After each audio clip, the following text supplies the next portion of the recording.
Magdulog kita ngunyan sa Ama, na nag-apod sa hali sa lambang banwaan, tanganing maging sa iyang mga aki. Mamibig kita sa iya, sa kapakumbabaan, para sa satong mga pangangaipo. Ang satong simbag, kagurangnan, inanyoga, ang samong pamibi. Pakiulit po.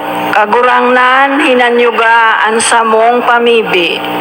Panganing an mga namamayo sa simbahan, magkusog ang buot sa pagpahayag kan tataramon nin Diyos. Ipamibi niya to sa kagurangnan. Kagurangnan, inanyoga, ang samong pamibi. Tanganing danay niya tong utubon ang satuyang mga katungdan bilang mga Kristiyano, asin maghigos sa paglaog sa hayapit na pintuan, pasiring sa buhay na daing kasagkoran. Ipamibi niya to sa kagurangnan. Kagurangnan, inanyoga, ang samong pamibi.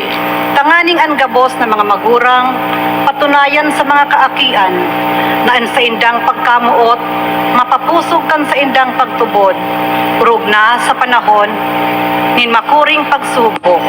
Ipamibi niya to sa kagurangnan. Kagurangnan, inanyoga, ang samong pamibi. Tanganing ang mga nagsasakit sa isip asin sa hawak, matinios na makaako kan sa indang krus, asin makatalastas na ang sa indang mga pagsakit, sarong pag-andam para sa buhay kaibahan ni Diyos.